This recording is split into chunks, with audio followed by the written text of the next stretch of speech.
حضرت آدم کو بغیر ماں اور باپ کے پیدا کر دیتا ہے. جب یقین رکھے, یقین, قرآن مجید پڑھیے. حضرت موسیٰ علیہ السلام فرعون کے دربار میں کھڑے ہیں, چاروں جانب دشمن ہی دشمن ہے. جادوگر آ گئے, انہوں نے سانپ چھوڑے. حضرت موسیٰ کے ہاتھ میں ڈنڈا تھا. حضرت موسیٰ کہتے ہیں یا اللہ کیا کروں؟ تو اللہ تعالیٰ نے فرمایا اپنا عصا پھینک دو. کہنا چاہیے تھا نا کہ یا اللہ ایک ہی تو شے ہے, اتنے سانپ ہے, بچانے کے لیے ڈنڈا ہے وہ پھینک دوں. ڈنڈا پھینکا جاتا ہے, سانپ کو دیکھ کر کے قابو کیا جاتا ہے. یہ میرا اور آپ کا ذوق ہے نا, لیکن انبیاء کرام کا انداز ملاحظہ کیجئے میرے عزیزو. اللہ فرماتے ہیں ڈنڈا, اے موسیٰ ڈال دے اپنا عصا.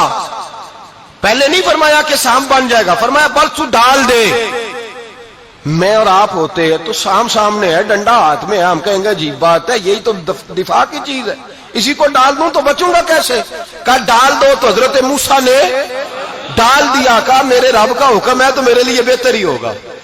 اللہ فرماتے ہیں جب موسیٰ نے ڈالا تو میں نے اس ڈنڈے کو, اس عصا کو اژدہا بنا دیا. اب کبھی عصا بھی اژدہا بنے, کبھی چھڑی بھی بہت بڑا اژدہا بنی ہے, لیکن قرآن کہتا ہے جناب موسیٰ نے ڈالا تو اللہ نے اژدہا. بلکہ اس سے پیچھے چلیے, عورتیں کمزور یقین کی ہوتی ہیں نا. جناب موسیٰ پیدا ہوئے تو اللہ فرماتے ہیں میں نے موسیٰ کی ماں کے دل میں بات ڈالی, ماں کے دل میں صندوق میں ڈال کے تو اس کو دریا میں بہا دے. اور بھائی صندوق میں کہہ سکتے ہیں نا آکسیجن کیسے جائے گی, اور دریا میں بچے بچنے کے لیے ڈالے جاتے ہیں کہ ڈوبنے کے لیے ڈالے جاتے ہیں. ماں کے دل میں یقین کمزور نہیں تھا اماں کا. انبیاء کے ماں باپ موحد ہوتے ہیں, دین کو ماننے والے. ماں کے دل میں اللہ نے بات, اللہ قرآن میں کہتے میں نے وحی کی, میں نے القاء کیا, میں نے بات ڈالی.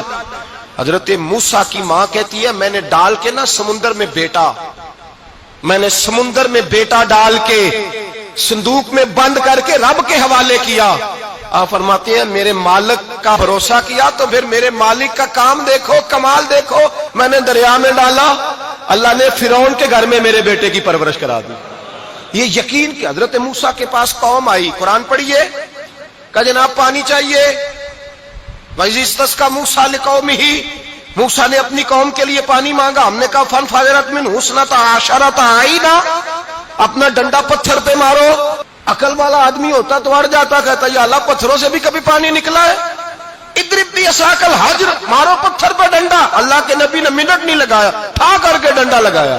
فَانْفَجَرَتْ مِنْهُ اثْنَتَا عَشَرَةَ عَيْنًا. اللہ فرماتے ہیں جناب موسیٰ نے ایک عصا مارا, میں نے 12 چشمے جاری کر دیے. تو لے تو لا اللہ کرتا ہے, اللہ کہتا ہے پڑھ نماز روزی دوں گا, کہتا ہے سوچتا ہوں. اللہ فرماتا ہے آجا مسجد میں تیرا ہو جاؤں گا, کہتا ہے دیکھتا ہوں. رب فرماتا ہے تو میرے محبوب کی غلامی کر, میں تجھے محبوب بنا لوں گا. تو کہتا ہے تھوڑا بڑا ہو کے داڑھی رکھنی ہے, ابھی سیانا ہو کے میں ذرا سرٹیفکیٹ لے لوں اسرائیل سے کہ کتنے سالوں کے بعد آئیں گے, پھر شروع کروں گا. پروگرام بنا رہا ہے, ابھی تو ارادے میں ہے. اللہ کے پیغمبر کا ڈنڈا, اور اس سے زیادہ آگے بات ہو گئی. پیچھے فوج لگی ہوئی ہے فرعون کی, مجمع ہے, ہزاروں لاکھوں کا لشکر لے کے, تلواریں, نیزے. فرعون پیچھے, آگے دریا آ گیا. حضرت موسیٰ علیہ السلام کھڑے ہیں, اب کدھر جائیں؟ اللہ پاک نے فرمایا مارو ڈنڈا. کہاں؟ پانی پہ ڈنڈا مارو. اب حضرت موسیٰ علیہ السلام پانی پہ ڈنڈا مارے تو پانی ابھرے گا, اس سے زیادہ کیا ہوگا؟ پہلے پتھر پہ ڈنڈا مروایا تو پانی نکلا, اب پانی پہ ڈنڈا مروایا. فَإِذْ فَرَقْنَا بِكُمُ الْبَحْرَ فَأَنْجَيْنَاكُمْ وَأَغْرَقْنَا آلَ فِرْعَوْنَ. اللہ فرماتے ہیں موسیٰ نے پانی پہ ڈنڈا مارا تو میں نے پانی میں رستے بنا دیے. ایک جگہ ڈنڈا مارا تو پانی نکل آیا, دوسری جگہ عصا مارا تو پانی خشک ہو گیا. 12 چشمے بن گئے, 12 رستے بن گئے دریا میں سے. حضرت موسیٰ علیہ السلام گزر گئے, اور اللہ فرماتے ہیں فرعون بھی آیا تو اسے میں نے غرق کر دیا, اور وہ کھڑا دیکھ